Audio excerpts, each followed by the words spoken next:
Recording चालू कर सकते।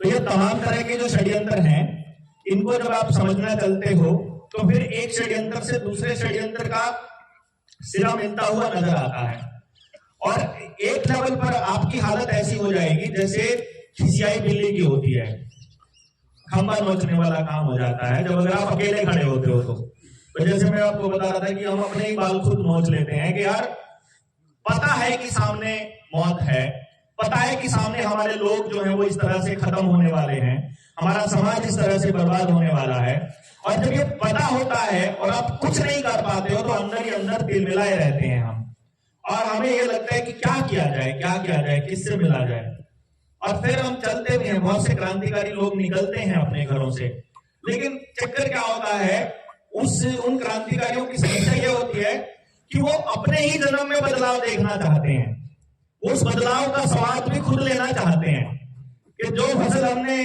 बोई है मैं इसको काट के इसके मजे लेना चाहता हूं, वही वो फंस जाता है।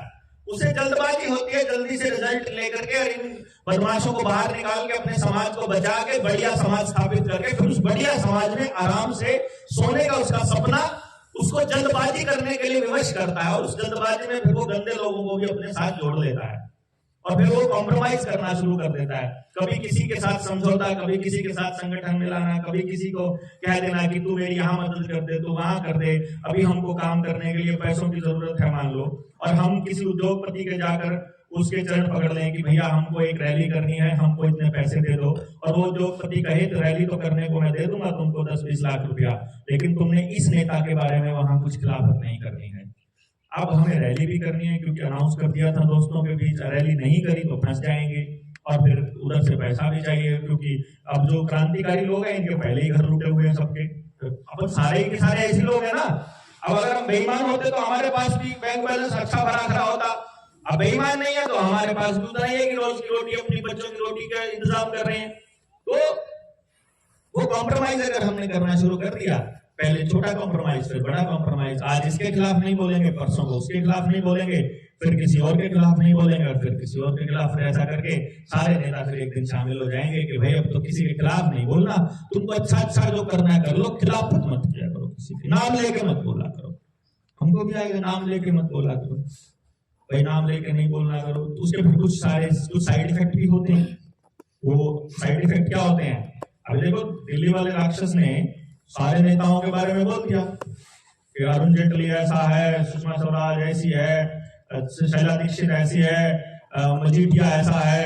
दिल्ली वाले राक्षस समझते हैं ना, आज जिसने 2,000 रुपए लूटे थे जब हरियाणा में खच्चर 500 रुपए ले रहा था खुली हवा में सांस लेने का, उस टाइम पे वो 2,000 रुपए ले रहा था। तो अब उसने सबके खिलाफत कर दी जब शुरू में, तो नाम ले लेके, और नाम लेके खिलाफत करने के बाद क्या हुआ, अब उसको गद्दी भी सौंप दी गई, दिल्ली की गद्दी सौंप दी। दिल्ली की गद्दी सौंपने के बाद सारे के सारे नेताओं ने कोलैबोरेशन में सेटिंग किया, ये काम करते हैं अपन, सेटिंग करते हैं और जो तारीख है वो इस हिसाब से रखते हैं मुकदमे की, कि एक मुकदमा पंजाब में, एक मुकदमा पठानकोट में, एक मुकदमा संगरूर में, एक मुकदमा बेंगलोर में, एक मुकदमा मध्य प्रदेश में, एक मुकदमा इधर, एक तारीख आज है, एक तारीख एक दिन छोड़ के अगली तारीख है, एक दिन छोड़ के अगली तारीख है, एक दिन छोड़ के अगली तारीख है, कि ये कुछ कर ही ना पाएगा। और फिर उसके बाद दो रास्ते बचे, या तो अपने सारे काम छोड़कर वो मुकदमे झेले, या फिर वो माफी मांग ले। कॉम्प्रोमाइज करने का ये तरीका था कि माफी मांग ले, तो माफी मांग ली उसने। अब अगर हमने क्या, हमको मालूम है कि कल को हम जिसको गालियां दे रहे हैं भाई ने, वो भी हमको करने वाले हैं, लपेटने वाले हैं, तो उससे पहले हम इतने मानस तैयार कर देंगे कि हम मुकदमे झेलते हैं, क्या दिक्कत है अपने को? हमें दिक्कत नहीं है, हम रोज एक दिन में 3 मुकदमे भी झेल लेंगे, हमको क्या, क्योंकि हमें व्यवस्था को चलाने का ठेका हमने नहीं लेना, हमने तो उन लोगों को तैयार कर देना है जो उस व्यवस्था को समझते हैं, नई व्यवस्था जो बनानी है उसका समझ है, और उसके बाद उसमें लगे हुए हैं। और वो हम पहले बता चुके हैं कि फाइनल पोजीशन कभी आने वाली है नहीं है, तो हमें तो लगे रहना है आखिरी दिन तक, तो इसमें कोई सीन ही नहीं है कि हमको कब तक खत्म करना है, ना 24, ना 29, ना 34, ना 39, ना 44, हमारा कोई वैसा सीन नहीं है। तो ठीक है, बढ़िया, मस्ती में अपना करते रहो, जितने में आनंद आए उतने में ही करना है। आप लोगों को भी मैं बता रहा हूँ टूटना किसी ने नहीं है। जनता सरकार मोर्चा की कोई बात सुन के अंदर बैठ के कहता जी आपकी वाली बात तो बात सुन के बिल्कुल आग लग जाती है। अब आग ने अपना पानी रखा करो साथ में और लोगों बैठ के पी लिया करो। ये शांति से, दिमाग से, बुद्धि से और बिल्कुल शांत चित्त होकर के लड़ने वाली लड़ाई है कि हम इतने आश्वस्त रहें। देखो सबसे बड़ी समस्या हमको एक ही रहेगी कि जब हम नहीं रहेंगे या जब हम जेल में होंगे तो हमारी परिवारों का क्या होगा। बस इसका जवाब अपन सारे लोग मिलकर इस तरीके से बनाए कि वो साथी जो समाज के लिए दौड़ रहे हैं उनके परिवारों को अकेला ना छोड़ें, ऐसी भावना हम अपने मन में रखेंगे आने वाले टाइम पर। और कुछ ऐसा इंतजाम भी करेंगे कि जैसे में लड़ने वाला आदमी अगर 6 महीने भी जेल में है तो क्या फर्क पड़ता है, फैमिली अपनी मस्त है, उसको मालूम है? वही कुसुम वाली बात है कि तो अपनी फैमिली जैसी लगती है। तो सुनील पड़ा रहा होगा 6 महीने जेल में, फर्क पड़ रहा है, परिवार तो है ही, हमारे को क्या टेंशन है?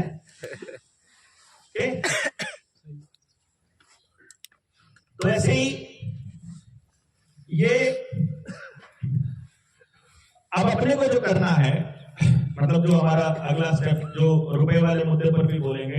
आप लोग बेशक यहाँ कंबल लेके यहीं बैठ जाएंगे, रात भर चलती रहेगी चर्चा। अपने को क्या जल्दबाजी थोड़ी ना, ये थोड़ी है कि सेशन खत्म हो गया बहुत हो गया। भाई थक तो नहीं जाते आप हमारे को? वैसे भाषणों से थक जाता है लोग, कहते हैं यार 35 मिनट तो ऊपर का तो सो भी नहीं होता, जब क्लास भी नहीं होती। तो हमारी क्लास न्यारी डाल के आ गए 6 के, हमारा तो लॉन्गेस्ट, हम तो 11 घंटे में थकते भाई, हमारा कोई चक्कर नहीं है। तो अभी हम ऐसा करेंगे, मैं ये सोच रहा हूँ, वैसे मैं सोच रहा था कि एक सेशन हम लोग ले लें, लेकिन बहुत सारी बातें आचार्य जी ने आपको बताई, फिर सुनील ने भी आपको बताई, और डॉक्टर साहब भी थे, डॉक्टर भूप सिंह भी थे, और फिर मैं भी बात कर चुका हूँ। अभी मैं ऐसा सोच रहा हूँ कि जितने क्वेश्चन आप सबके आए हैं इनको ले लेते हैं, क्योंकि मैंने ये क्वेश्चन पढ़े हैं सबके, और इन क्वेश्चन में पूरा का पूरा टॉपिक हो जाएगा, मतलब जो हम बताना भी चाह रहे हैं। तो आपके सवाल जवाब भी हो जाएंगे और पूरा टॉपिक भी हो जाएगा। तो मैंने अभी इनमें से छांट करके रुपए को और बैंकिंग से रिलेटेड जितने क्वेश्चन है वो रख लिए हैं अभी अपने पास, उनको नहीं डील कर रहे हैं अभी हम। रुपए वालों पे हम कल डिस्कस करेंगे, पैसे पे हम कल डिस्कस करेंगे। आज हम बाकी के मुद्दों पर डिस्कस कर लेते हैं और एक एक करके मुद्दों पे डिस्कस करेंगे। बीच में फिर अभी क्योंकि जिसके सवाल आने थे आ चुके हैं, अब बीच में उठ करके सवाल देने नहीं आना किसी ने। जब बैक सेशन जब खत्म होगा उसके बाद आप हमें दे देना और फिर हम उनके जवाब फिर बाद में दे देंगे, मतलब कल दे देंगे या फिर उसकी अलग से वीडियो भी बन जाएगी, कोई दिक्कत नहीं है। तो इसमें सबसे पहला है हमें कौन कौन सी आईडी बनवानी चाहिए और कौन कौन सी ठीक है, ये पहला क्वेश्चन है। देखिए, इस आईडी बनानी चाहिए कि नहीं बनानी चाहिए, इस मूल भाव को, इसका जवाब मैं आगे भी दूंगा कि आईडीज का नुकसान क्या है, क्योंकि आगे एक क्वेश्चन और है जिसमें आईडीज का जिक्र होना है। लेकिन मैं देवेंद्र हूं, मेरा नाम देवेंद्र रखा गया मुझे पुकारने के लिए, लेकिन मेरी आईडी बनी मुझे कंट्रोल करने के लिए। ये ध्यान रखिएगा, मेरा, हम सबका नाम अलग अलग है, हमारा सरनेम अलग है, हमारे दादा के नाम पर है, किसी ने हमारे किसी पुरखे के नाम पर, किसी ने पंथ के नाम पर, कोई गांव के नाम पर अपने नाम के पीछे गांव का नाम लगा देता है। वो नाम हमने इसलिए लगाए कि हमें एक दूसरे को पुकारना था। संजय में और संजय में अगर अलग अलग बताना है, तो संजय शर्मा और संजय बलारा, तो पता चल जाएगी वो बलारा वाली फैमिली वाला संजय है, जो इसका योग गोत्र है, इसका योग खून है, इस खून ने इस खून की गेल ब्याह को नहीं करना, इस खून ने इस खून की गेल ब्याह करना है, इसलिए ये अलग रखा गया।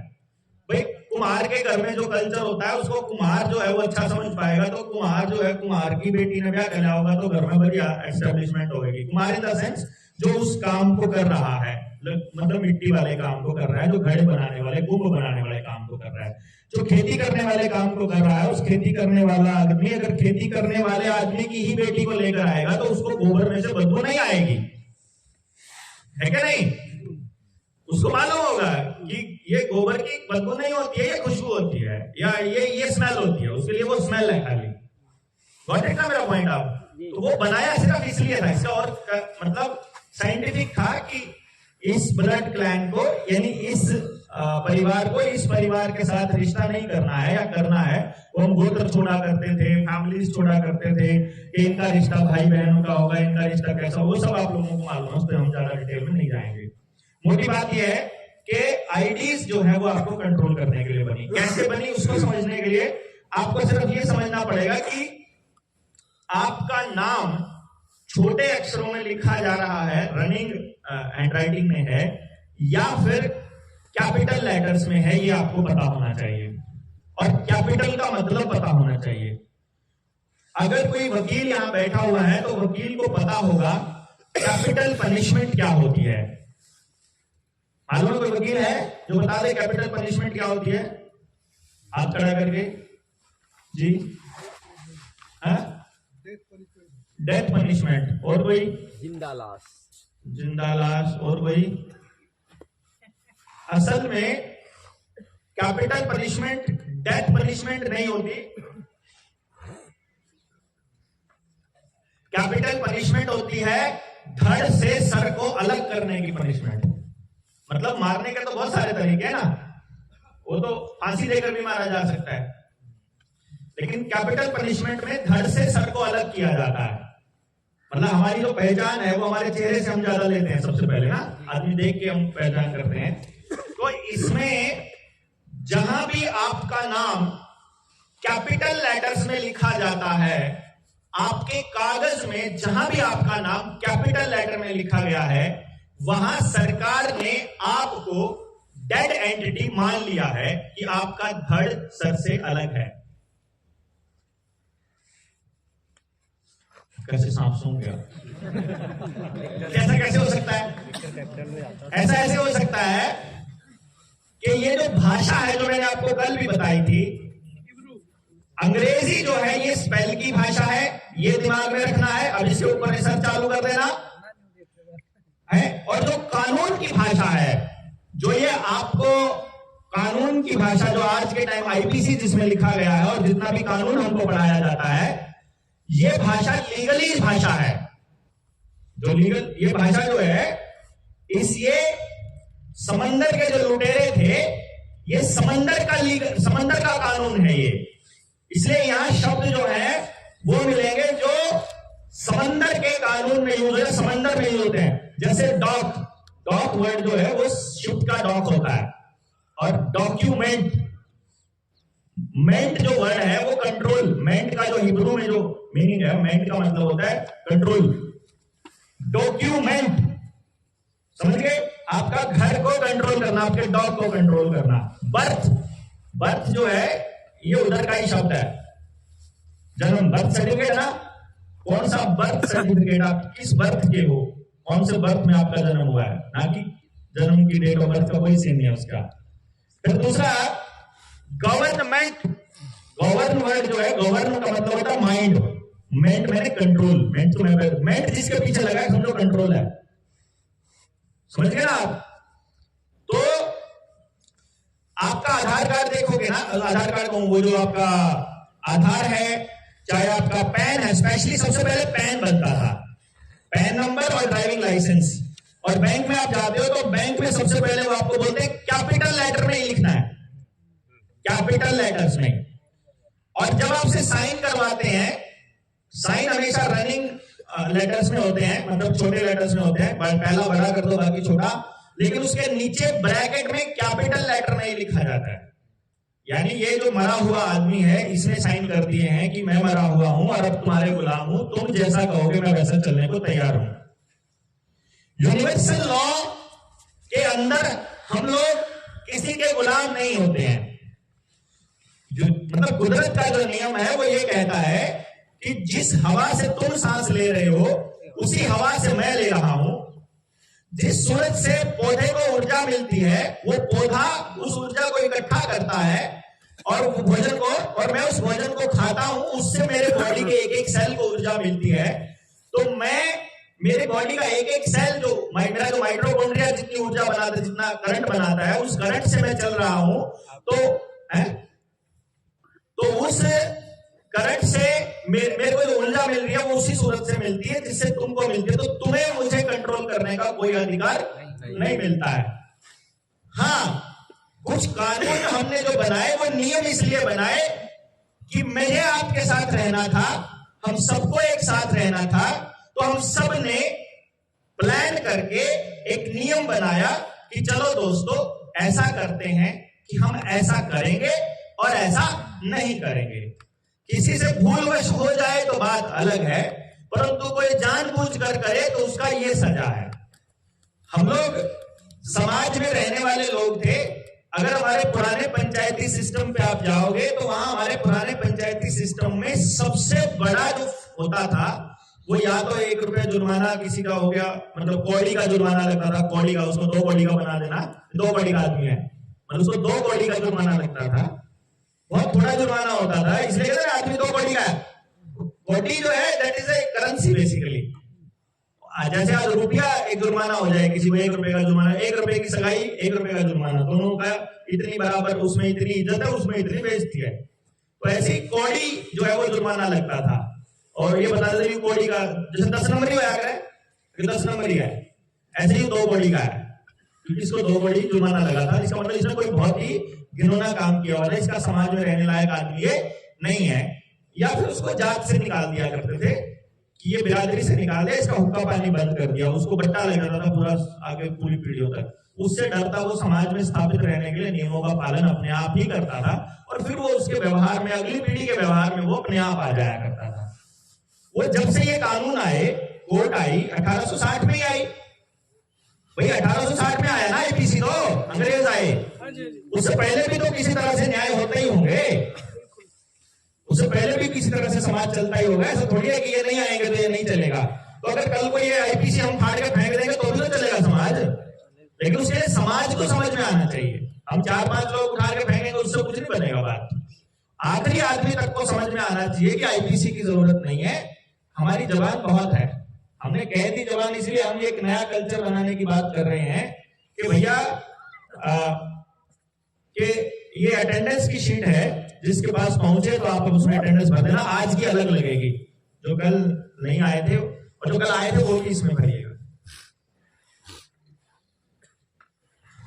कोई नहीं, बाद में भी भर लेंगे, कोई अभी रुक जाओ, सारे नहीं तो हो गया, आराम आराम से देते हो बिना डिस्प्यूट किए तो बात अलग है। तो इसलिए हम ये समाज की इस मुद्दे को ये लेके जा रहे हैं कि समाज को समझाना जरूरी है कि अगर आप आईपीसी के चक्कर में पड़ते हो, अगर आप कोर्ट के और पुलिस के चक्कर में पड़ते हो, तो देखो पुलिस वाले को दोनों पार्टियों को खिलाना पड़ता है, वकील को भी दोनों पार्टियां खिलाती हैं, दोनों वकील बैठ के प्लानिंग कर रहे होते हैं दोनों पार्टियों की, बता कौन से ने जीतना, हम फासला करने जीत गया था, इनका मैं जीतूंगा, तो तने कितने ले रहा के, मैंने इतने ले रहा के, तो एक काम कर, जितना जिसकी जीतने की ड्यूटी है वो कह देगा अगवाई, चल मैं जीतने की गारंटी दे रहा हूँ, वही तरह की ला देंगे। और जजों के साथ भी सेटिंग होती है, ठीक है ना। अब अपन तो बोलते हैं, ऑन रिकॉर्ड बोल रहे हैं, जज को किसी को बुरा लगे तो लग जाए, लगा दे अवमानना का केस।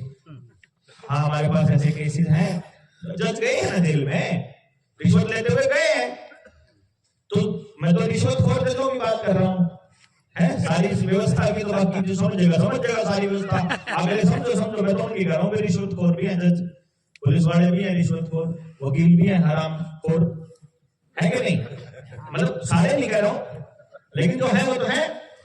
अब वो उनसे आप जाओगे, उनको पैसे से मतलब है, वरना ये कानून बन रहे हैं पिछले 9 साल से 10 साल से। आपके समाज में कौन वकील है आपके गांव का जो शहर में रहता हो, वकालत करता हो, उसने आगे गांव में बताया कि इस कानून से आपका नाश होने आ रहा है? किसी ने बताया नहीं। अब तो इसका मतलब तो वो सारे हरामखोर है जिसने नहीं बताया। अच्छा, फिर उसने पता नहीं, फिर क्या का वकील है? देखो, पता ही नहीं कि इससे नाश होगा तो क्या का वकील है? अच्छा, पता है बताया नहीं तो इसका मतलब वो हरामी है, दलाल है। फिर तो दोनों ही केस में मतलब अब वो तो ऐसा है जैसा है। अब आप लगा लो हिसाब कौन कैसा। अब उसकी इज्जत करनी कि नहीं करनी तो आपके ऊपर है। अगर मान लो हर तरह के आदमी की इज्जत करते रहेंगे तो फिर हर तरह का आदमी एक्सेप्टेड रहेगा समाज में, तो फिर हर क्राइम होता रहेगा। जो गलत कर रहा है जात पे काटना पड़ेगा, समझ गया ना। जो समाज में गलत कर रहा है हम ऐसा कल्चर बना देंगे कि जो किसी के साथ भी गलत कर रहा है तो तेरे से डील नहीं करना। तू कितनी बड़ी कोठी ले रहा हो, कितनी बड़ी गाड़ी ले रहा हो, तो जड़ा जड़ा ले रहा, कोई मतलब तो है ही नहीं ना कि कौन सी चीज किसके पास है किसके पास नहीं है। जिसके पास जितनी ज्यादा बड़ी गाड़ी होगी उसका ये मतलब मत समझना वो ज्यादा अमीर है, उसका ये मतलब समझना वो बड़े कर्जे चढ़ा है। इसका ये मतलब है अब जिसका ज्यादा किले हैं बड़ा कर्जा ले रखा है, तो इसलिए वो खेल छोड़ दो। तो एक ही चीज है, वापस हमें उस रास्ते पे आना पड़ेगा जहां इज्जत और बेइज्जती का खेल है।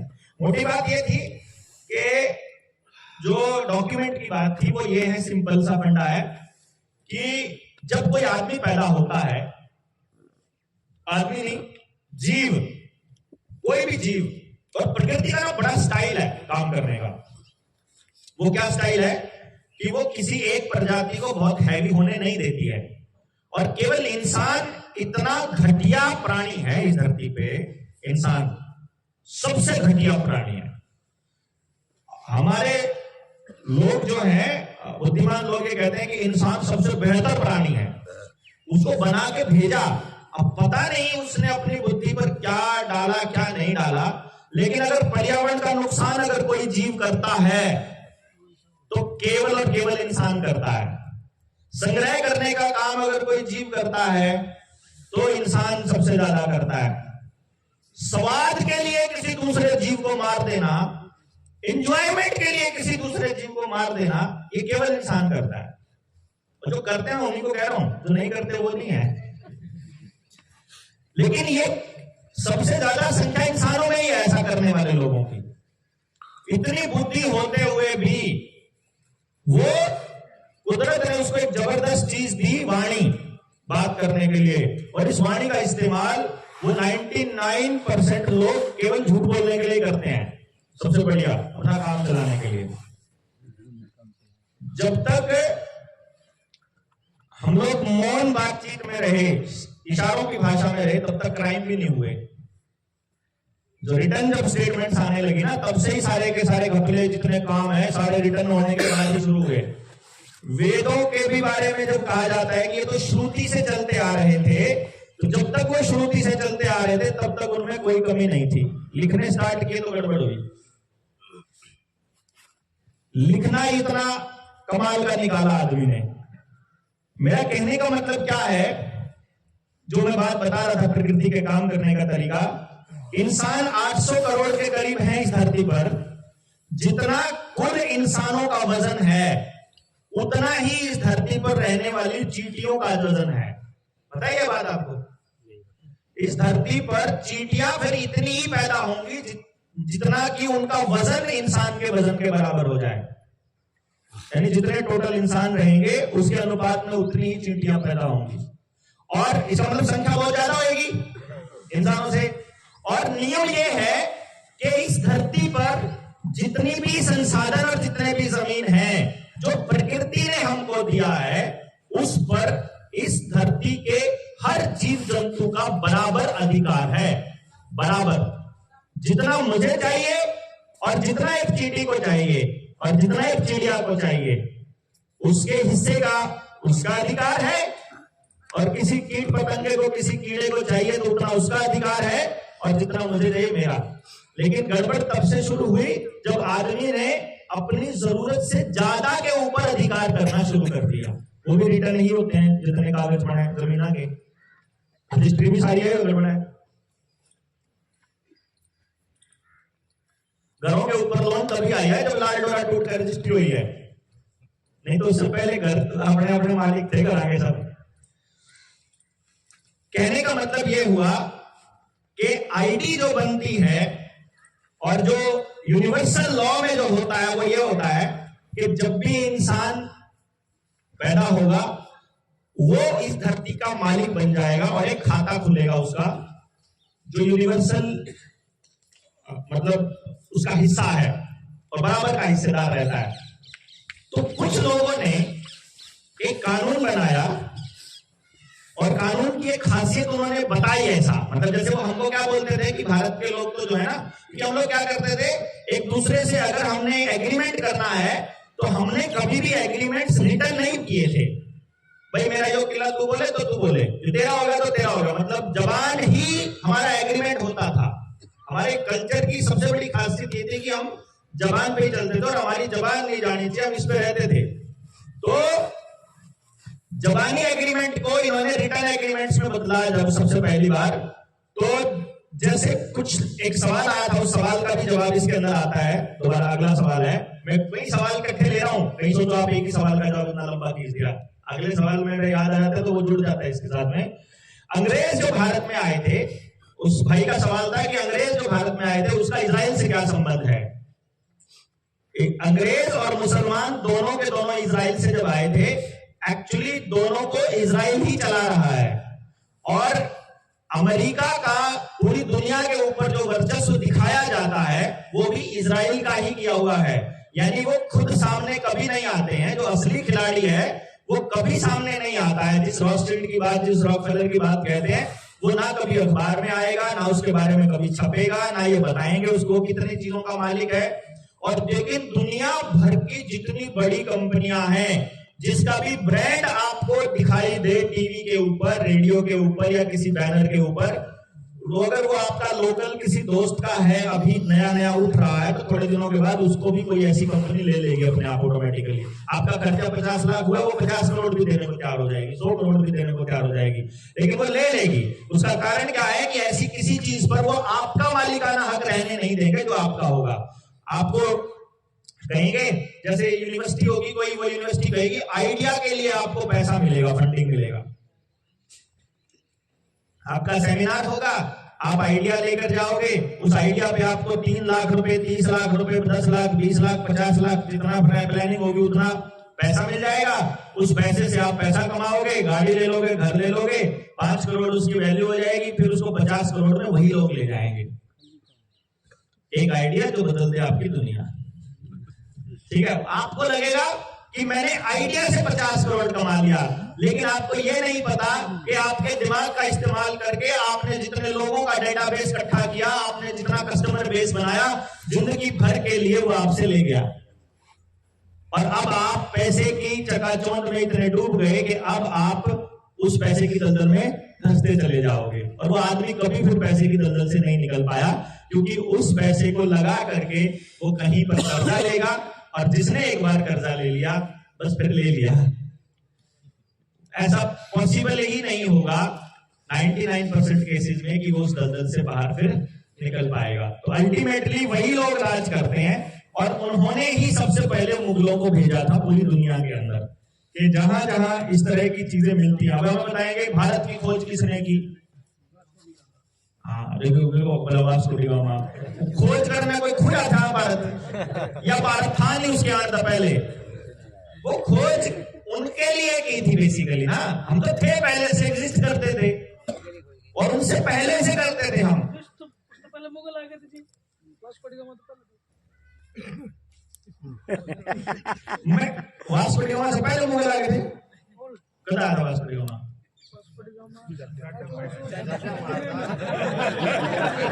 बहुत बात था। वास्को डी गामा खोज करने नहीं आया था, वास्को डी गामा तो बताना आया था कि याडे तक लेकर याडे तक ऐसी ऐसी जमीन है इस एरिया के अंदर जिसमें सारे प्राकृतिक संसाधन है, मानस बीमार नहीं होंगे। इनका तो कल्चर इतना गजब का है कि इनका आगे देखो तो इनके गांव में एंटर नहीं कोई कर सकता बिना मतलब का, कोई सिस्टम ही नहीं है। इनका तो इतना एक्यूरेट सिस्टम चल रहा है, और ये तो अब पता लगा है कि पूरी दुनिया के ऊपर इनका राज क्यों कर है। मतलब उस टाइम पर भी दुनिया में सिर्फ 2 ही इकोनॉमी थी, एक इंडिया और एक चाइना। मतलब एक भारत, इंडिया उस टाइम उसका नाम इंडिया नहीं था, जो भारतीय रीजन था एक ये, और एक चाइना, सिर्फ यही था। क्योंकि जितने संसाधन है हमारे पास ही हैं, इसीलिए सबसे ज्यादा लोगों को सरवाइव करने के लिए हमारे पास संसाधन है। तो आदमी कितने हो जाओ, इस टाइम पे जितने मानस है ना, आप अपने घर का अंदाजा ला के देखो भाई। अगर सरकार आपके साथ बेईमाना ना करे, और जितने रिसोर्सेज आपके पास हैं, और जो कंपनी को पैसा जा रहा है वो कंपनी को पैसा ना जाकर आपके गांव में ही पैसा घूमना स्टार्ट कर दे, तो आज जितने मानस आपके घर में रो हैं उससे अगर 4 गुना मानस हो जाए तो आप भूखे मरोगे क्या? मर ही नहीं सकते हम। इस टाइम हमारे पास, धरती के पास इतने संसाधन है कि 800 करोड़ पॉपुलेशन है। अगर 2400 करोड़ भी हो जाए, 30,000 करोड़ भी हो, 3,000 करोड़ भी हो जाए, तो भी हम भूखे नहीं मरेंगे। भूखा मरने का एक ही रीजन है कि 90% संसाधनों के ऊपर 10% लोगों का कब्जा है और बाकी की 90% पॉपुलेशन 10% में गुजारा कर रही है। वो अनइवन डिस्ट्रीब्यूशन ऑफ वेल्थ और अनइवन डिस्ट्रीब्यूशन ऑफ रिसोर्सेज जो है, जो रिसोर्सेज का जो बंटवारा है, वो गलत बंटवारा इसका कारण है बेसिकली। और उस रिसोर्सेज के ऊपर कब्जा करने के लिए ही पेपल बुल आया था। पेपल बुल जब आता है 1390-1392 में, तो वहां पर वो ये बोलते हैं कि इजराइल से पॉप ने ये पेपल बुल जारी कर दिया और इन भाइयों का जूत ना बजे, पुर्तगाल का और इसका स्पेन का। तो मैंने बोले भाई तुम काम कर, ईस्ट में थम देख लो, उड़ान पुर्तगाली भेज दिए, ईस्ट में पुर्तगाली भेज दिए और परान चला गया कोलंबस, हाँ स्पेन चला गया, ठीक है। अब वहां कह दिया भाई वो कोलंबस चला गया अमेरिका में, है ना। अमेरिका की खोज बिला किसने की थी? बिला कोलंबस ने करी थी।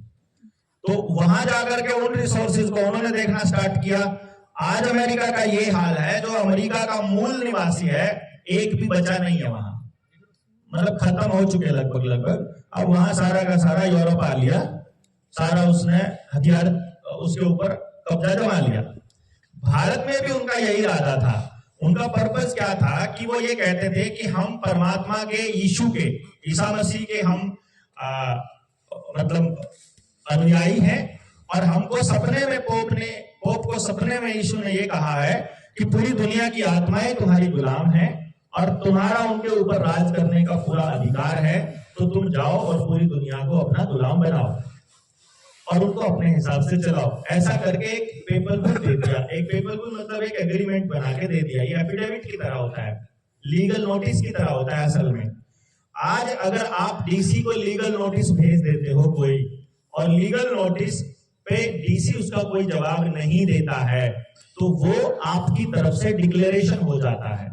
अगर आप आज डीसी को बोल दो कि मैं तुम्हारे दस्तावेजों से अपने आप को मुक्त करता हूं और ये एफिडेविट है, मुझे तुमसे कोई लाभ नहीं चाहिए, और कल से मैं अपना जो दस्तावेज है, मेरी ड्राइविंग लाइसेंस अगर किसी ने देखनी है तो ये मेरा प्राइवेट दस्तावेज है, ये मैं इसका मालिक हूं, और मेरा लाइसेंस किसी को देखना है तो मैं उससे 50,000 रुपया एक बार 1 मिनट देखने का लूंगा, तो ये मेरा अधिकार है। और चिट्ठी भेज दो और डीसी उसका कोई रिप्लाई ना करे 28 दिन तक, तो वो मेरा दस्तावेज माना जाएगा कि मैं उसका मालिक हूं। जैसे आपको लीगल नोटिस अगर मैं भेज दूं, वकील जो बैठे हुए हैं वो जानते हैं इस बात को, लीगल नोटिस को अगर मैं किसी को भेज देता हूं और सामने वाला आदमी अगर उस लीगल नोटिस का जवाब नहीं देता है, तो जो नोटिस देने वाला आदमी है उसकी बात को कोर्ट सही मान लेता है कि अब जो है इसने जो बोला है ये सही है और सामने वाला गलत है, तो इसको न्याय देना पड़ेगा। तो ये पेपल बुल जब जारी किया वहां से, वेटिकन से पोप ने, तो पुर्तगाल से वो वास्को डी गामा लेकर आ गया और उसने आके हमारे लोगों को एक कागज दिखाया कि देखो पेपल बुल जारी किया है परमात्मा के बंदे ने। हमारे लोग परमात्मा को मानने वाले लोग थे। हमने कहा भाई परमात्मा ने भेजा थे कि नाटांगे, तो आजा आती थी तो ये वो है ठीक है, अतिथि देवो भव भाई, हमारा तो अतिथि खातर आप तो कुछ भी करने तैयार हो जाया करते। और उस भावना का उन्होंने गलत तरीके से लाभ उठाया। वो सारा का सारा गेम वहां से चालू होता है। उस पूरे गेम प्लान को उन्होंने बड़े अच्छे से अपनाया और हम लोगों को धीरे धीरे दस्तावेजों के अंदर डाल दिया। चाहे रुपए का मसला हो, सिद्धांत तोड़ने का मसला हो, कानून बनाने का मसला हो, जमीनों पर अधिकार करने का मसला हो, जंगलों के कानून बनाने से लेकर खेतों के कानून बनाने के बाद अब गांव के कानून तक आ गए कि गांव की जमीन का भी कानून बना दिया, उसको भी कागजों में ले आए ये लोग। तो आईडी जो भी है वो महा खतरनाक है, क्योंकि उन्होंने पहले आईडी बनाने से पहले उन्होंने समाज को गंदा, करप्ट, चोर, लुटेरा और आतंकी साबित किया कि भाई को भाई मार रहा है, भाई को भाई काट रहा है, उसकी जमीन पर कब्जा कर रहा है, एक दूसरे को जीने नहीं दे रहे हैं, एक दूसरे का जीना मुश्किल कर रखा है। इससे बचने के लिए हम तुमको आईडीज दे रहे हैं। पहले वो ऐसा माहौल बनाएंगे, पहले वो ऐसा समाज बनाएंगे, उसके बाद आप खुद से मांगोगे। जैसे टीवी में पहले आतंक बना कि एक वायरस आ रहा है और उससे बचने के लिए तुमको एक दिन कम से कम घर में रहना पड़ेगा, उससे साइकिल टूट जाएगा उसका। तो जब लोग एक दिन घर में रहे तो जितकी घरवालियां परेशान थी कि आदमी घर में नहीं घुसता है, जब वो सारा दिन घर में बैठा रहा तो न्यू वैली तो 5-7 दिन का और लगना चाहिए घर में तो नहीं लेगा कम से कम ठीक क्या मानस मारा। फिर यूं सोचे ठीक, फिर अगले दिन गया कब 21 दिन का लाग गया तो सबके घर में उन दिन तो पकौड़े बने, मौज और रिवाई बाहर नहीं जाना।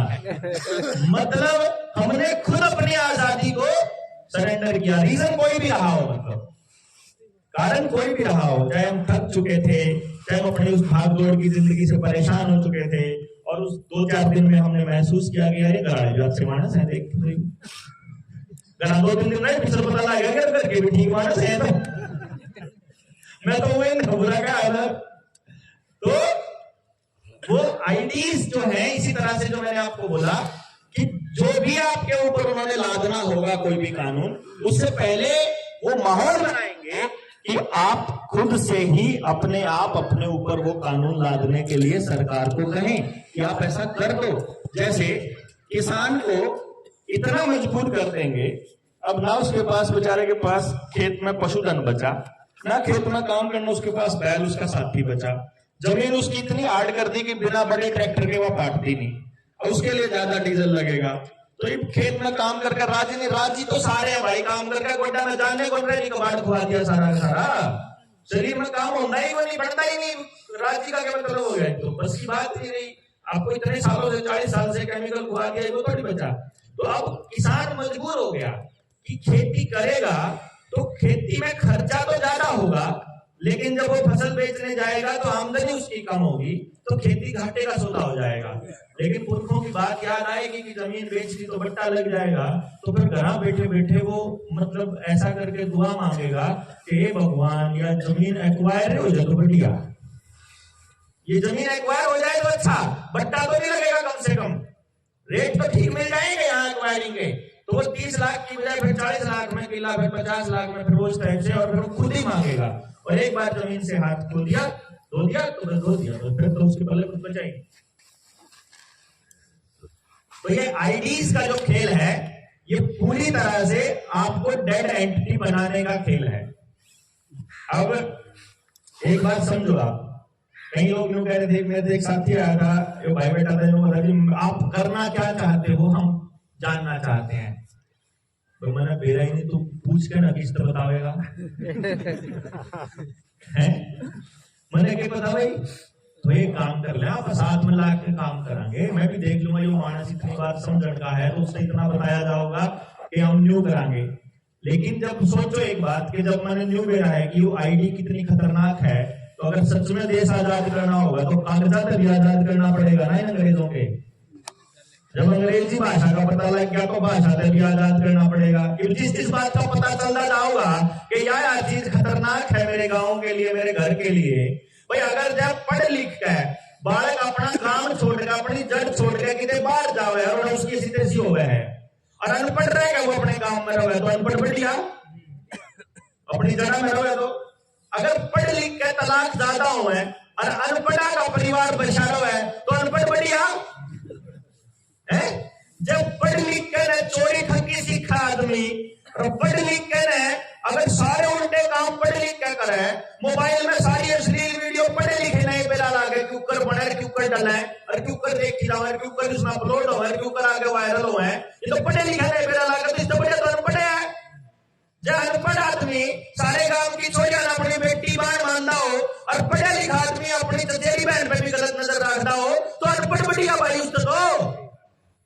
अनपढ़ आदमी टटीरी के अंडा ने भी देख के ना, ओडे को भी ट्रैक्टर नहीं बांधा, ओडे को भी अपने हर दूर लेके जावे कि ना टटीरी के अंडे पड़े। और पढ़ा लिखा आदमी नु कहे तू मुझे कैसे रोकेगा, मैं चाहे कुत्ता खाऊं चाहे सूर। तो इसे जब पढ़े लिखे तो बढ़िया अनपढ़ है कि नहीं। तो चीज मारी पढ़ाई में इमारतें ए फोर एप्पल सिखावे, ए फोर ई फोर एग सिखावे, संडे हो या मंडे रोज खाओ अंडे, इसे मास्टर मारने चाहिए रोज डंडे, लेकिन फिर अपने मेरा तो कम से कम हमारे बालका के दिमाग ने किस तरह से प्रोग्राम करे हैं, ये प्रोग्रामिंग एजुकेशन के जरिए चलती है। अब यह एजुकेशन जब आप गाँव को बदलना चाहते हो तो गाँव के लोगों ने तो इतनी समझ होनी चाहिए कि भैया एजुकेशन बदलनी क्यों जरूरी है।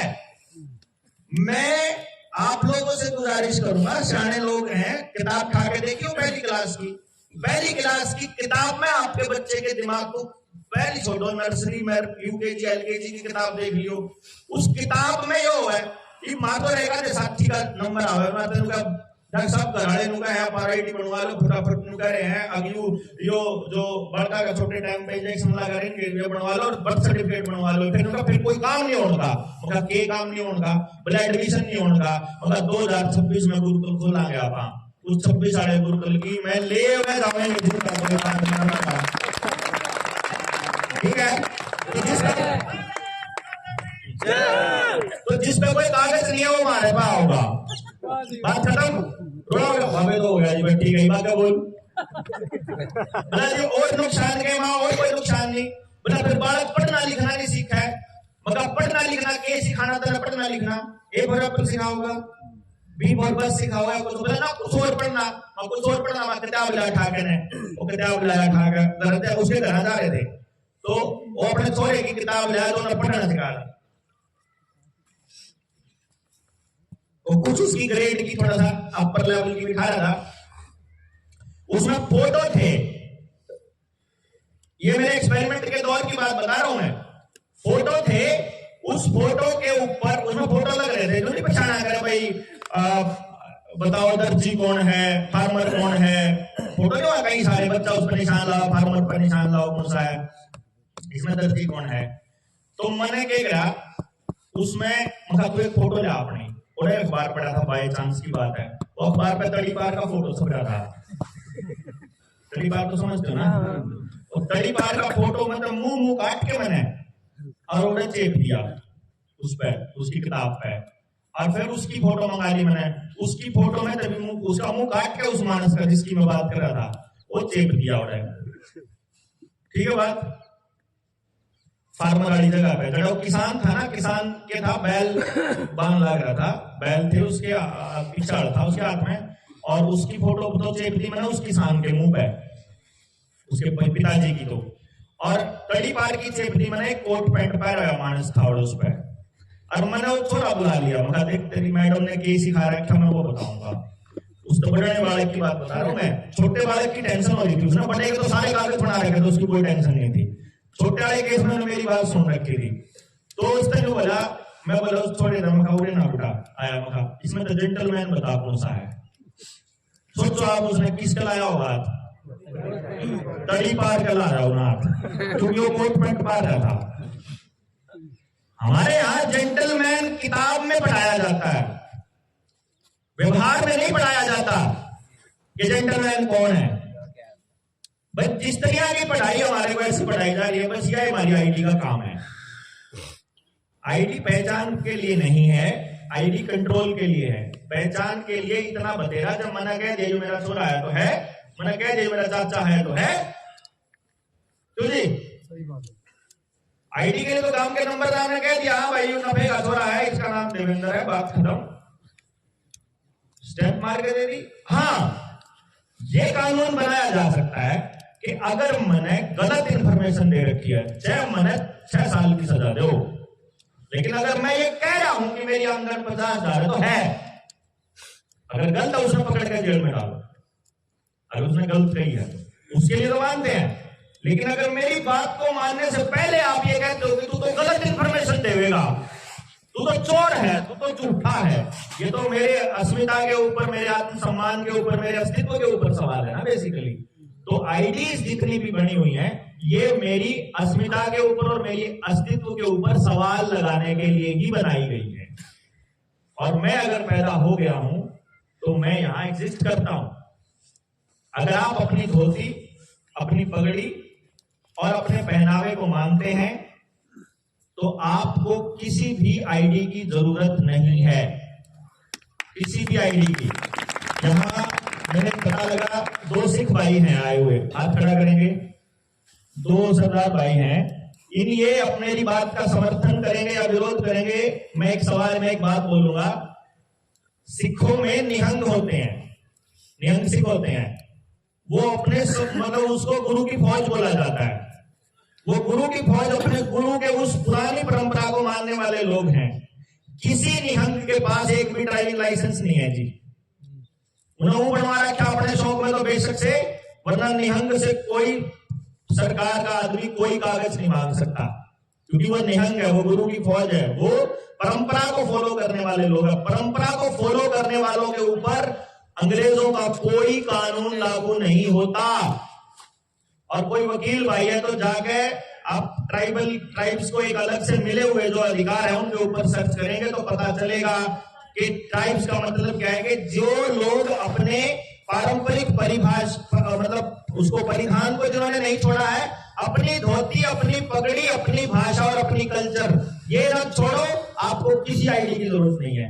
और इन्होंने आईडीज को लागू करने के लिए ही आपके बच्चों को गांव से विस्थापित करना चालू किया, उनके पारंपरिक परिधान को छुड़वाया, औरतों के दामन छुड़वा दिए, उनको दूसरी ड्रेस पहनानी स्टार्ट कर दी, आदमियों को ये कुर्ते पजामे पहनाने स्टार्ट को धोती छुड़वा दी, हमारी पगड़ी बंद करवा दी, और सारे कल्चर सबने। ऐसा कैसे हो सकता है कि सारे देश के अंदर सारे लोग एक ही भाषा बोले, एक ही पहनावा पहने, एक ही सिलेबस पढ़े, एक ही सीबीएसई का बोर्ड यूज करें? समझ रहे हो ना बात? वन वर्ल्ड वन जो सवेरे बता रहे थे, वन वर्ल्ड गवर्नमेंट बनाने की दिशा में काम है ये, तो ये धीरे धीरे होता है। और हमारे समझ में आ गया तो ये हम देख लेंगे करना क्या है भाई। अगर अपने को गलतियां पता लगी कि ये गलतियां हैं, ये गलत है, ये सही है, उसके बाद अपना ठीक करना हमारे हाथ में है। हाँ, सबको समझाए बिना ठीक करने लगोगे तो टूट जाएंगे, बस ये ध्यान रखना। बिना समझाए नहीं रुकना है, इतना थकना ही नहीं, बस रुकना ही नहीं। चाहे किसी का समझ में आओ चाहे ना हो, बोलते जाओ बोलते जाओ बोलते जाओ।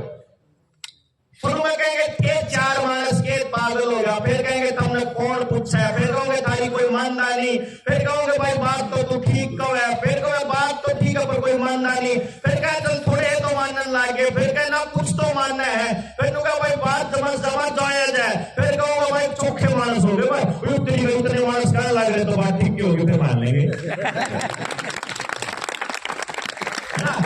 कोई बाप देख लो किस पोजीशन में है, आप अपने मोहल्ले में किस पोजीशन में हो, बागलाड़े में हो तो शुरू करे हो, ठीक है? तो ऐसे ही चलेगा ये। पंचकुला बाद में हमें अपनी ट्रेनिंग में बहुत लोग मिलते हैं ऐसे जो ये बताते हैं कि हम आपको पागल समझते थे, मगर हमने लोग सोचते हमने सारा सोचना है क्या, हमारे पास सवाल पूछा ही लोग पागल क्यों है? तो बोला मैं जब 7 साल पहले जिस पोजीशन में था तो ही बोला है, तो तू समझ ले पापा इतने सारे साथी हैं तो तू 2-4 महीना में तो ही वाल लेगा पड़ा और ऊपर। तो ऐसे करके हमको बात समझ में आती जाएगी, अब चलते जाएंगे। तो ये जो अंग्रेजों का जो शासन था, बेसिकली ये वहीं से चला हुआ कंट्रोल था। ये बात अपने को हमेशा याद रखनी है कि जो इजरायली हैं और मुसलमान हैं और अंग्रेज हैं, ये एक ही है। अगर कोई मुसलमान को और अंग्रेज को अलग रख रहा है तो वो गलती कर रहा है, क्योंकि वो उस बेसिक कॉन्सेप्ट को नहीं समझ रहा कि मुसलमानों को भेजने वाला भी इजराइल ही था। क्योंकि यहूदियों का पूजा करने का स्टाइल और मुसलमानों का एग्जैक्ट है, डिट्टो यूं का यूं। उनका मतलब हाथ धोने से लेकर, खाना खाने से लेकर, अपने घर में रहने से लेकर, अपना व्यवहार से लेकर हर चीज डिट्टो है उनका। परमात्मा को मानने का, उनके जो भी उनके पूजा अर्चना करने का सब एक ही है। तो वो ऐसे हैं जैसे एक बाप के 2 जाए और दोनों के दोनों मतलब 2 रेडी खोल कर बैठ जाए, ठीक है ना? 2 रेडी खोल रहे अपना मतलब अपना चलान लग जाए। एक पे पूछे क्या रेट है, अंगूर के रेट है, अगला 100 रुपये किलो, अगले पूछे के बा है, अब 95 तो ठीक है। फिर थोड़ी बार में जो खाली समझ लगा तो अंदर दे रही ना फिर अंदर ले दोनों भाइयों एक करते हैं, सारी दुनिया एक ने ठीक मान ली, एक ने खराब बांध है, ये है काम इनका। यहाँ पर भगाई रखे हैं। सरपंच के इलेक्शन में सरपंच जो है वो दुखी हो गए लोग बाग, और गांव में सलाह बन गई अगीब क्या सरपंच नहीं बनने देना भाई। अगर अच्छा है मेरा सरपंच ने गिरा गया और गांव वाले खिलाफ हो रहे हैं, गांव वाले खिलाफ हो रहे हैं तो कड़के तड़क गाड़ा गाड़ा बुरा हाल हो रहा दोनों भाइयों का, सरपंच का उसके भाई का। सरपंच का भाई तना लूट लिया सारा देश, तना खा लिया, तना तुम मने भी खान लाया, तना मेरा भी नाश कर दिया, कुआड़ी खा ली, उन्हें फाड़े खा लिए, लट खा लिए, गाड़ में निकले, पड़ोसियों ने दोनों भाई पकड़ पकड़ के हो गया सारा सारा काम खा लिया, मेरे घर में भी लूटन लग रहा। अच्छा है नुको करके बोला जिन्हें तो कतिये जमा नाश कर दिया। अरे बोला ये जाऊं बुला कर मिस्त्री का फोन कर दिया, मिस्त्री आ गया, घर के बीच में दीवार आ गई, सारा गांव सोच रहा है सरपंच के भाई की लड़ाई की बात की। चुनाव आए रहे थे नजदीक में, सरपंच का भाई बोला इसी करनी है इसकी और मैं लड़ूंगा चुनाव, इन्हें देखांगे सरपंच साहब। सारा गांव मिला दोनों की बात बढ़िया, सारा गांव चुप करे सरपंच के भाई हो रहा है। सरपंच का भाई विजयी कर रहा था दीवार करेगा तो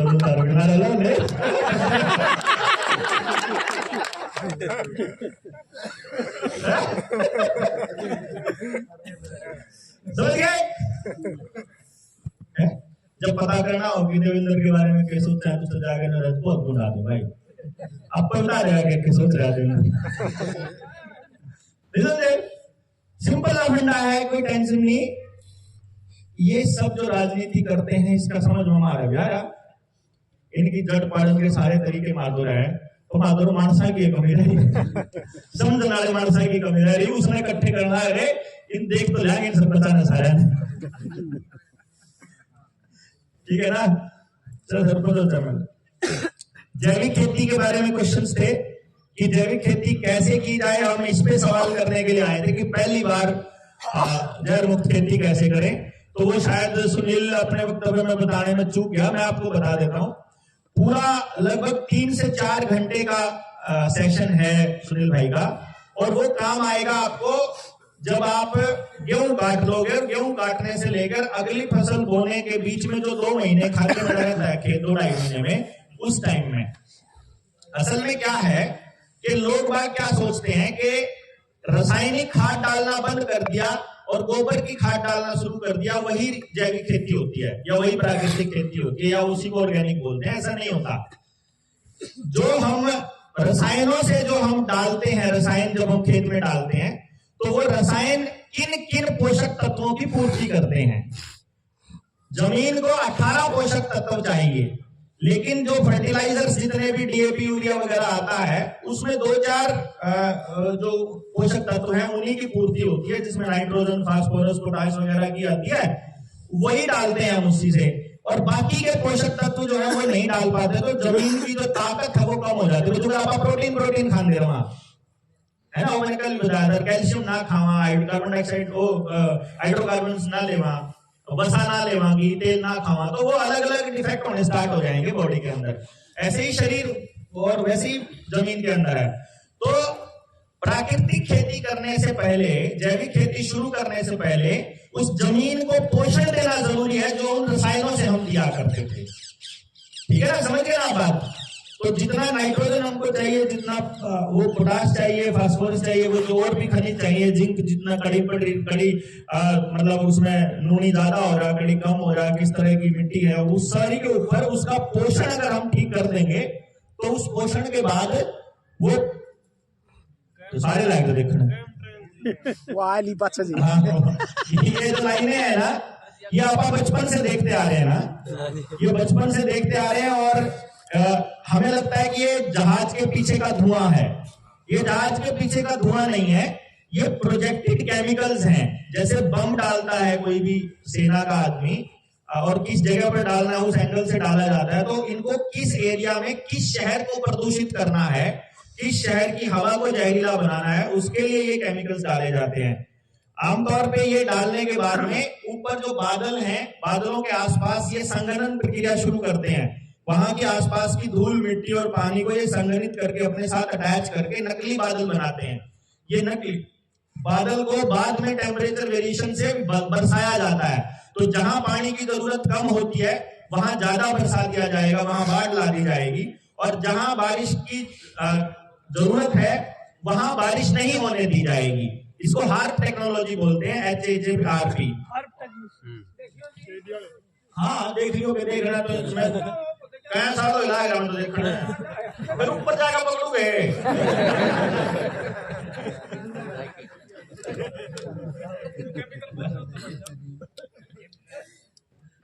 पता नहीं कौन से केमिकल है।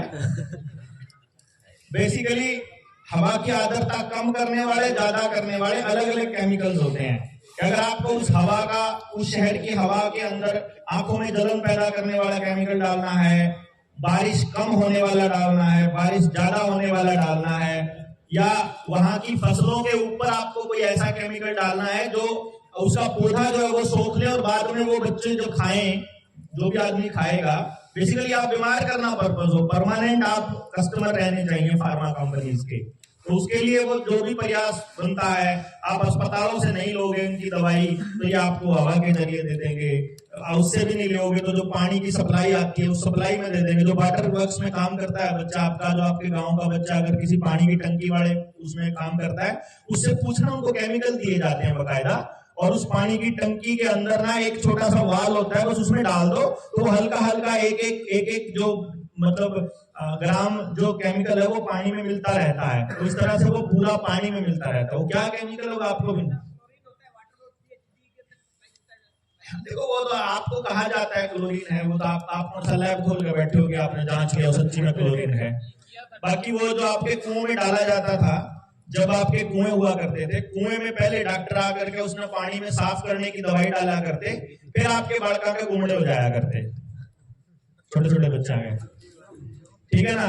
मतलब उस पर आपके समझ में नहीं आया कि जब भी डॉक्टर आपके गांव में आया उसके बाद बीमारी आपके गांव में आई, सीधी सी बात है यार। टीवी जब आया तो आपका कल्चर खराब हुआ, सरकारें जब आई तो देखो, पुलिस आपके गांव में आई तो गांव में चोरियां होनी शुरू हुई, सीधी सी बात है ना। नेता आपके गांव में आया तो आपके गांव में नशा मिलना शुरू हुआ। नशे के कारोबारी लगभग ये सत्ता में बैठे लोग ही हैं, जितने भी लोग बैठे हुए हैं। तो किसी ना किसी के जरिए, आप ही के आदमी के जरिए सारा खेल मतलब रचा जाता है। इस खेल को समझने के लिए हमको 24 घंटे अपने आंख कान नाक खोल के रखना पड़ता है, मतलब अपने आप को कुत्ते वाली पोजीशन पे रखना पड़ता है कि सुनना रहना पड़ता है। ये क्या मतलब मैं वो शुरू से जब हम मिले थे ना, जब किसी साथी को मिलते हैं तो पूछा करते हैं एक लाइन, इसका षड्यंत्र था भाई। अगर ये बिल्डिंग सीमेंट से बनी हुई है ना, ये भी षड्यंत्र है, समझ गए आप बात। मतलब ये एसी लगा हुआ है, ये भी षड्यंत्र का हिस्सा है। आपके घर में गैस आ गई है, वो भी षड्यंत्र का हिस्सा है। मतलब आपका चप्पल आपके पैर में आना भी षड्यंत्र का हिस्सा है। अब ये बात पढ़े लिखे आदमी को 100 बार पढ़े लिखों के कैसे समझा दो भाई, मतलब वो तो पागल ही रहेगा ना यार, मतलब जो तो दिमाग से टकरा है, मतलब जो थोड़ी आगरे के दुलार में जाम लगेगा उसमें षड्यंत्र है भाई। हमारा यहां नंगे सिर बैठना षड्यंत्र का हिस्सा है। पकड़ी रखो, बाल कटवा कर रखो। मेरा दादा का अगर था फौजी वाली करते, सारे छोटे करते, एक लाइन वाला सारे छोटे करते, सारे छोटे कर दिया, अपना सिर बांध कर रखो।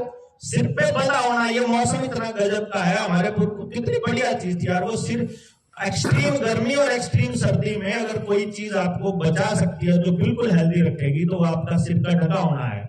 और उसके लिए उन्होंने ऐसा कल्चर बना दिया है। और एक बात बता दे, वो अपने आचार्य जी भी बताया, अगर चल दिया सड़क के ऊपर देखे इनकी वो देखो, पकड़ी देखो उनकी, चाहे लाठी चार्ज पे कितने लठ बात तो सिर पे नहीं होगा कुछ बाकी कितने कुछ हो जाओ, और सिर में जाएगा तो कुछ भी कोई टेंशन नहीं। नरेंद्र ग्रेजुएट में लाला लाजपत राय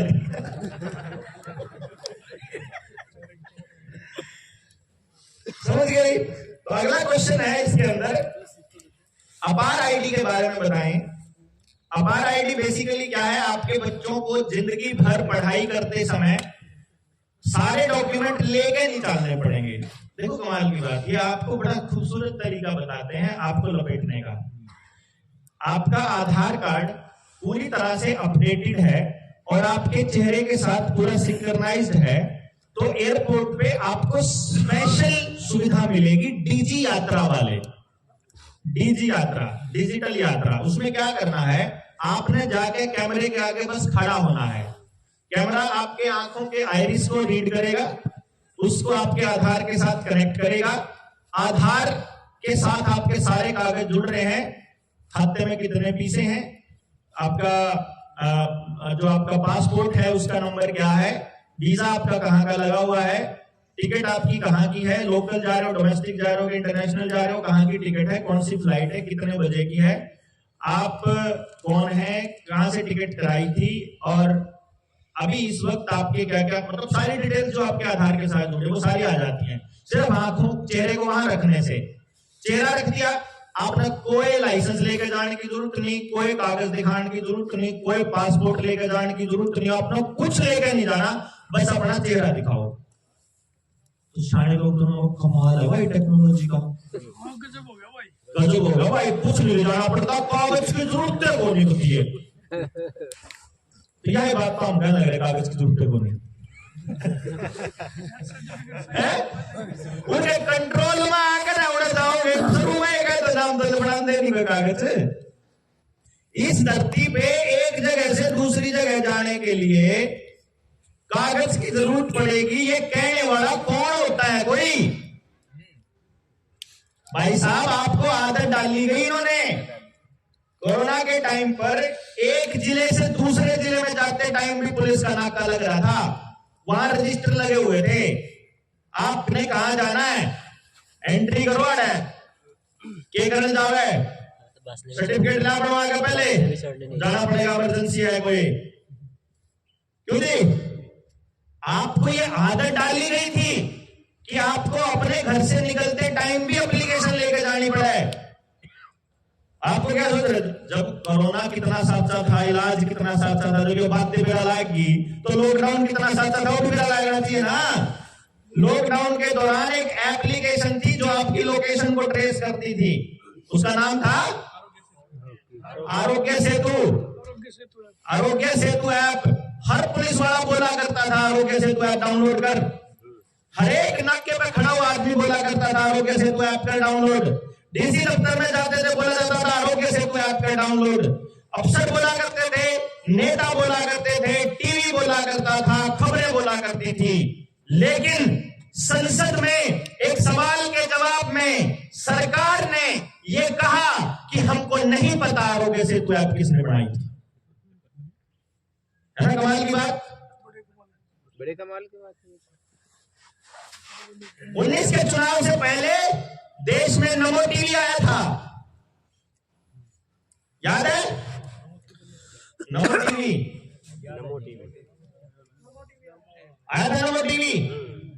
लोग सोचते थे सरकार का टीवी है, लोग सोचते थे बीजेपी का टीवी है। दूरसंचार मंत्री ने संसद के अंदर एक सवाल के जवाब में ये कहा, हमें नहीं पता नमो टीवी किसका था। 5 जने एक शहर में टोल नाका लगा के बैठ गए हैं, करोड़ों रुपया लूट लिया। सूरत के अंदर, गुजरात में लोगों से करोड़ों रुपया लूट लिया। अरे टोल किसका है?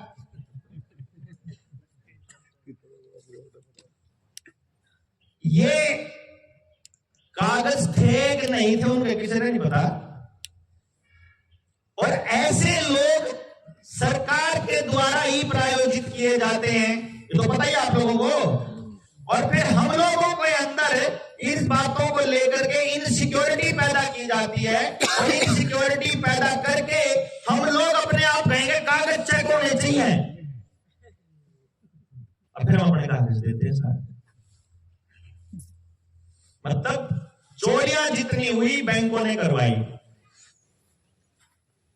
ये बात आपको बता दें।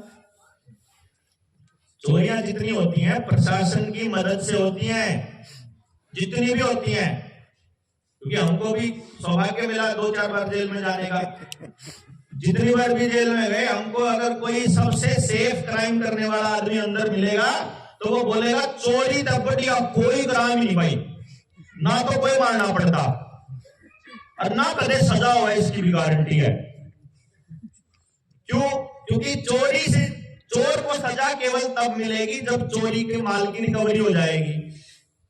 ठीक, चोर हमेशा, अच्छे चोर जितने भी हैं समाज में,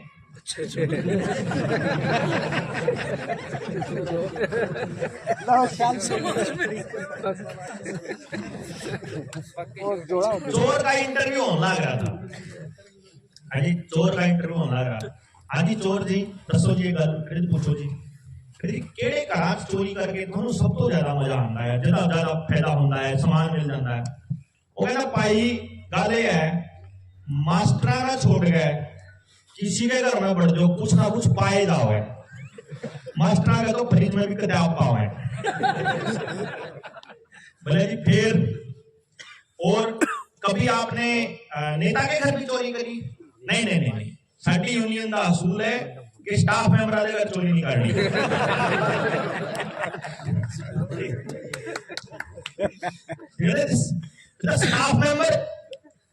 स्टाफ मेंबर नेता तुम्हारे स्टाफ मेंबर कैसे हो गए? चोरों में और नेताओं में तो दिन रात का अंतर है। कहता हाँ फिर असी केड़ा मना करते हैं, हाँ साडा दिन रात का अंतर है, असी जेड़ा काम रात को करते हैं वो दिने करते हैं। भाई जो सा काम हम रात को करते हैं नेता दिन में करें, तो चोरों में और नेताओं में कोई ज्यादा फर्क नहीं होता असल में।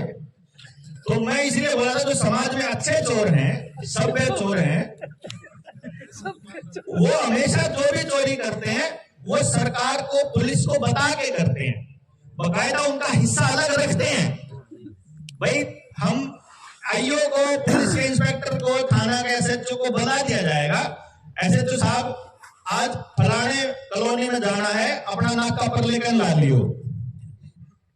तो जिस तरफ चोर ने चोरी करनी होती है, शहर के दूसरी साइड में वो नाका लगा के बैठे होते हैं, ताकि सवाल पूछ ले कोई कि तुम कहां थे, तो ऊपर से आएगा कि ऐसे तो तुम कहां थे जब चोरी हुई? बोला जी हम तो परली साइड नाका ला रहे थे, चोरी उरली साइड होगी जी। चलो जी वो तो बच गया, अपनी नौकरी बच गई। अब सेटिंग है, अंदर जाएगा, सेटिंग आईओ के साथ है, भाई 40-60 का रेशो है या 50-50 का है। भाई जितना माल आया, अब भाई 10 लाख का माल आया, जो जिस टाइम पे अंदर लेकर जाना है, पैसे ने कितना 60-40, अब कितना, अब 10 का होया है, 10 का होया, चल 60-40 में 4 लाख आ जाएंगे, ठीक बात। तो वो ऐसी रिपोर्ट दर्ज की जाएगी जिसमें विरोध इतना ही होगा, 2 दिन में, 4 दिन में, हफ्ते 10 दिन में जमानत हो जाएगी। जमानत होकर बाहर आया, चोर ना आईओ तो उसका हिस्सा दे दिया, उसका हिस्सा दे दिया तो आईओ ने अपना रिपोर्ट इसी बनाई, उन्हें कदे सजा हुई नहीं आज तक। और जब कोई चोर बेईमाना कर जाए, अब चोरी करी थी 10 लाख की, बताई 5 लाख, आईओ का छो उठ जाए, फिर उन्हें थोड़ी करनी रिपोर्ट बनाई, फिर एक आधे सजा होगी बेईमान चोर की। नहीं तो ईमानदार चोर की कभी सजा नहीं हुई आज तक। जिसने आईओ के साथ पूरी ईमानदारी बरती उसकी कभी सजा नहीं हुई आज तक। हाँ ठीक है। अब वो चोर बताते हैं अपने आप से, भाई देखो जितना नशा गांव में है सारा का सारा प्रशासन से पूछ के बिका जाता है। अब वो इब्नू कह देंगे कि विधानसभा में, लोकसभा में चर्चा होने लग जाएगी, अब कोई थारा इतना नशा बिकन लग रहा तो नशे के ऊपर कोई वो नहीं करते, कार्रवाई नहीं करते इतने नशे के ऊपर, तो कार्रवाई करने का फिर क्या खेल? मेरे शामी जो मास्टर निकाल रहेगा ना, मास्टर सेटिंग कर रहा है, नकल मरवानी है। बात तो ठीक है, चुपचाप तो मैं मेरी आंख आगे नहीं करते गाले, बस मेरा मुंह बना लो तो कुछ कर लिए, मैं अपने आंख आगे नहीं बढ़ दूंगा, ठीक है नहीं? तो वो अपने आंख आगे नहीं बढ़ देता।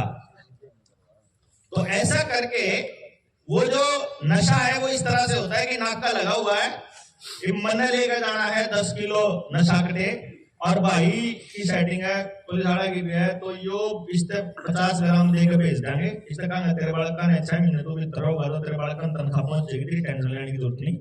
यो नाके पे पहुंच दे, गाड़ी बजा लेगा, नाके पे जितने पुलिस वाले सारे इसकी गाड़ी अच्छी पट देंगे, सारे इसमें पकड़ेंगे, इसके में 50 ग्राम या 10 ग्राम पाओगा नशा, इसके ऊपर रिपोर्ट बन जाएगी। इतनी बार में बाप से 5 किलो वाली 50 किलो वाली गाड़ी ने ठाठ जावे, पुलिस वाले चलान काटे, कितनी गाड़ी आम जावे, वो तो चोरी रोकने थोड़ी बैठे बेचारे, तो कागज पूरे करने बेटे इतने चलान हो गए, इतने जवाब देना पड़ेगा विधानसभा में, ऊपर से प्रेशर आए, थाने में कम चलान हो,